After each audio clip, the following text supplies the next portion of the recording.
Hello everybody, it's Chris Clark with DiscGolf.Law. Let's talk disc golf contracts. Lots of notable pro disc golfers are up for contract renewal. Now, I've been paying my bills and putting food on the table and funding my disc golf habit by writing business contracts for over 22 years now. I've had the opportunity to work on dozens of disc golf contracts, and with a few rare exceptions, most of the ones I have seen frankly, are not very well written. I'd like to run a comparison by you and get your thoughts. Imagine you own a company and your company makes plastic discs. There is often cool artwork. Some customers may own only a small handful, or they may own hundreds. Your company signs contracts with individuals who are paid in part based on how many of these individuals' discs are sold. You might be a disc manufacturer in 2024, or you might be a record label in the 1990s. As some of you know, I started my career working in the music industry at a record label. I want to quickly walk you through a few key concepts in traditional recording contracts and recent disc golf player contracts. There are striking similarities between the two. Once I've pointed out these similarities, I may have a hot take or two about how disc manufacturers and other sponsors should be viewing contract structure going forward. The first topic is exclusivity. Now, in music contracts back in the 1990s, artists would typically sign exclusive recording deals with record labels. The label would have exclusive rights to that artist and control distribution of the artist's products. Labels were essentially the gatekeepers to mass distribution of physical products, most notably compact discs. Record companies could also require their artists to participate in certain events, festivals, radio shows, TV shows, and tours on behalf of the label. Similarly, professional disc golfers today typically sign exclusive contracts with manufacturers of disc golf equipment. These contracts typically prevent the athlete from using or endorsing competing manufacturers' products and require the player to represent their sponsor in tournaments and at promotional events. On royalties and earnings, artists in the 1990s were typically paid royalties based on album sales, typically a percentage of the sales price after certain contractual deductions were taken. While the record label bore the upfront costs of production, they also ended up taking a majority of the profits, leaving artists with a relatively small share of their album sales. Now, in disc golf, many disc golf professionals are also paid based on the sales of their products, such as signature discs or other product lines, which function much like CDs did back in the 90s. Manufacturers produce and sell discs with the player's name or likeness, and the player receives a percentage of the sales as royalties. While the athlete benefits from their sponsor's manufacturing and distribution capabilities, disc golf manufacturers often retain the majority of the profits, similar to record labels. Let's talk about advances. In the music industry, many recording contracts provided that artists would receive an advance payment against future royalties. However, this advance had to be recouped by the label before the artist would see any additional income from sales. It often created a debt-like relationship where artists would be beholden to the label until the advance was paid off.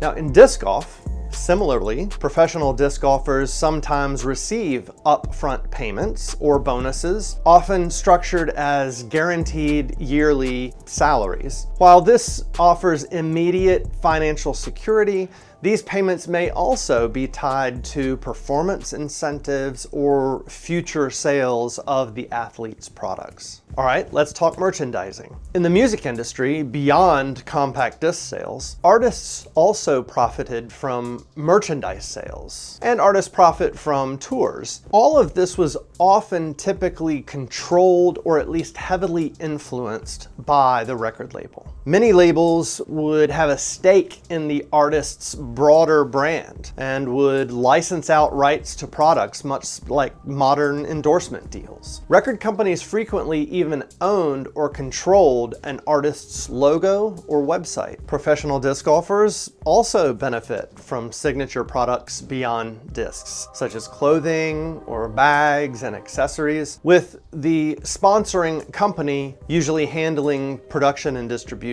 The athlete earns royalties on these products, but the company manages the lion's share of the overall business. There's often confusion or even disagreement about who owns or controls a disc golfer's logo, especially if the logo was created by their sponsor.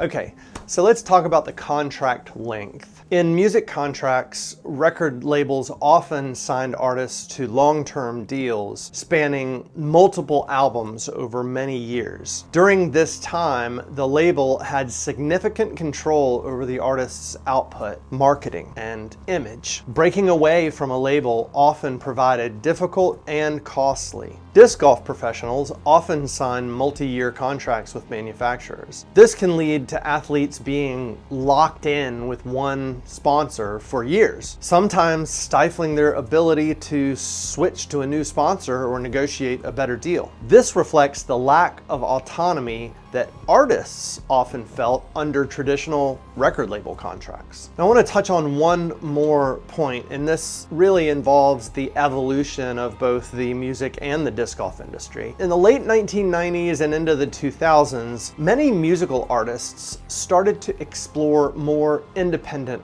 routes, bypassing traditional record labels with the rise of the internet and digital distribution platforms. This allowed music artists to retain more control over their music and keep a larger share of their royalties. In disc golf, we're seeing a similar shift starting, where some players are choosing more flexible or short-term contracts, or even starting their own disc brands. The increase in social media presence and crowdfunding platforms gives players new ways to generate income independently of manufacturers.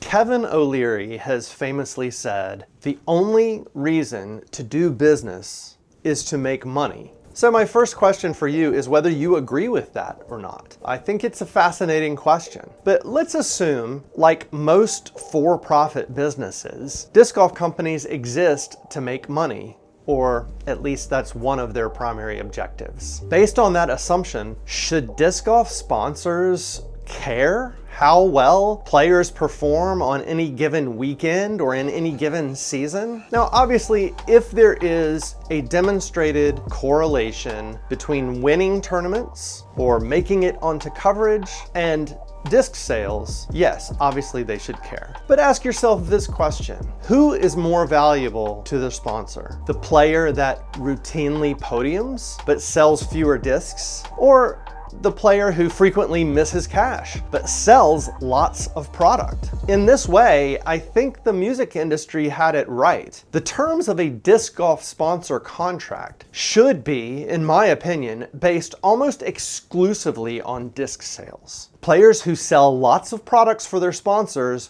should get the big contracts, and players who don't should not. Now, the music industry made a lot of money in the 80s and 90s. Are there legal lessons that we can learn from the way traditional recording artist contracts were structured? From my observations, disc golf sponsorship contracts vary wildly from manufacturer to manufacturer. My first recommendation would be that we standardize the core terms of disc golf sponsorship contracts. Now, obviously, there are anti-monopoly and antitrust laws to consider, but those are topics for another day. There are lots of industries out there that have a standard set of core terms that one can expect to find in their industry's contracts. So here are a few examples from music artist recording agreements that I think we should expect to see in disc golf player contracts. Number one, the contract should be for a fixed number of years, and each year the athlete should receive an advance against future royalties that covers the athlete's touring and playing expenses. Athletes may request that their sponsor cover other disc golf related costs, which in my view should also be treated as advances against future royalties. There should be clarity around all the costs associated with the disc golfer's profession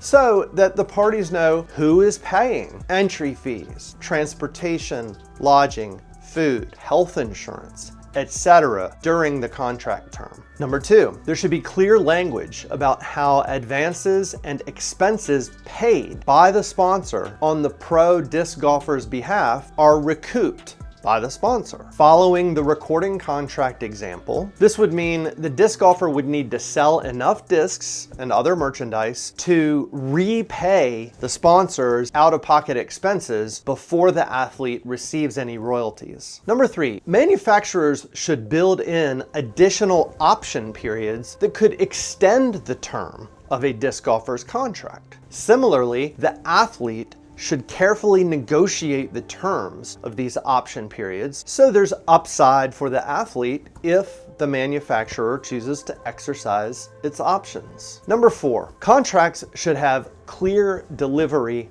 obligations. If an athlete fails to compete in a certain number of events, or more importantly, sell a certain number of discs, the consequences for that should be spelled out in the contract. Number five, manufacturers should be required to commit to releasing a certain number of discs in each contract year so that the chances of an athlete's discs not being available for purchase is minimized. Similarly, disc golfers should explicitly agree to the number of sponsor events he or she must attend in a given contract year. Number six, if there are deductions to be made from an athlete's royalty payments, reduced royalties for returned discs or discounted goods or promotional discs, those quantities and amounts should be spelled out in the contract. Number seven, manufacturers should provide statements to sponsored athletes quarterly or semi-annually at least, so that the athlete knows exactly how many discs were sold, what types of discs were sold, through what retail channels they were sold, etc. These types of statements are important,